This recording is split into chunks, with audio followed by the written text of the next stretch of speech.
ایک ظالم بادشاہ کی کہانی ایک زمانے کی بات ہے۔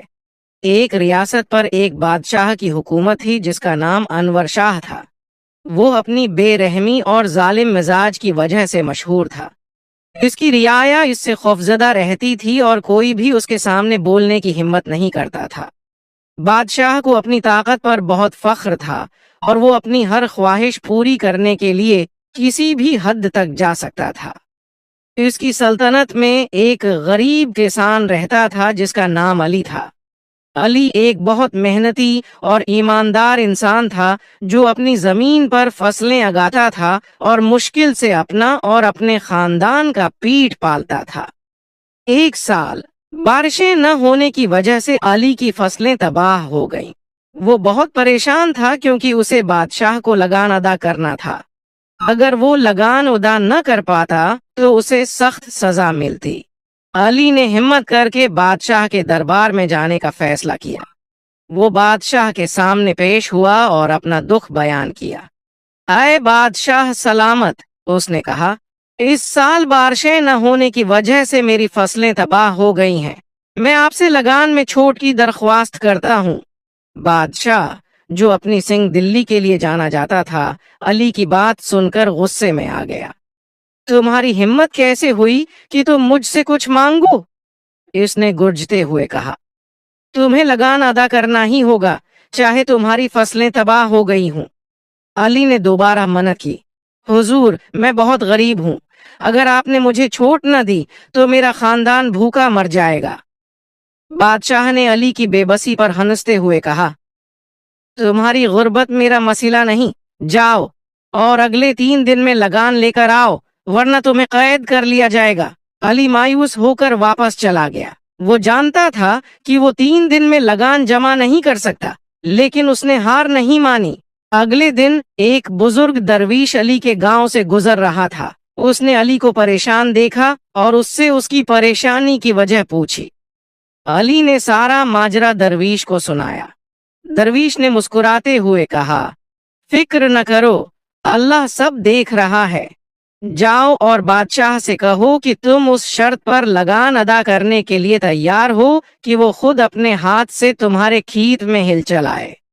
علی حیران ہو کر درویش کی طرف دیکھنے لگا۔ یہ کیسے ممکن ہے؟ بادشاہ ایسا کبھی نہیں کرے گا۔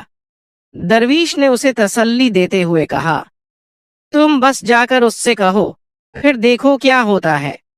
علی نے درویش کی بات مان لی اور اگلے دن پھر بادشاہ کے دربار میں حاضر ہوا۔ اس نے بادشاہ سے کہا، حضور، میں آپ کو لگان دینے کے لیے تیار ہوں، لیکن میری ایک شرط ہے۔ بادشاہ غصے سے بولا، تم ایک غریب کسان ہو اور مجھ سے شرط لگا رہے ہو، بولو کیا شرط ہے؟ علی نے جواب دیا، میری شرط یہ ہے کہ آپ اپنے ہاتھوں سے میرے کھیت میں ہل چلائیں۔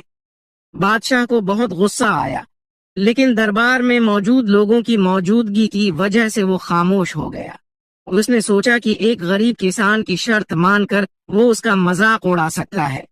ٹھیک ہے، بادشاہ نے کہا، میں تمہاری شرط مانتا ہوں، لیکن اگر تم جھوٹ بول رہے ہو تو تمہیں سخت سزا دی جائے گی۔ اگلے دن بادشاہ اپنے سپاہیوں کے ساتھ علی کے کھیت میں پہنچا۔ بادشاہ نے کسان کا ہل پکڑا اور ہل چلانا شروع کیا۔ جیسے ہی اس نے مٹی میں ہل چلایا، ہل زمین میں پھنس گیا۔ بادشاہ نے زور لگایا، لیکن ہل نہیں نکلا۔ اس نے دوبارہ کوشش کی، لیکن ہل اپنی جگہ سے نہیں ہلا۔ بادشاہ پسینے میں شرابور ہو گیا اور تھک کر بیٹھ گیا۔ بادشاہ کو اپنی بے بسی کا احساس ہوا۔ محسوس ہوا کہ وہ صرف اپنی دولت اور طاقت کی وجہ سے بڑا سمجھتا تھا، لیکن اصلی محنت کی قدر اسے آج پتہ چلی۔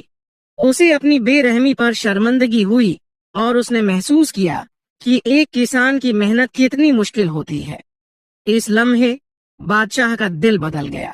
اس نے علی سے معافی مانگی اور نہ صرف اس کا لگان معاف کر دیا بلکہ اس کے کھیتوں کو آباد کرنے کے لیے بہت سی دولت بھی دی۔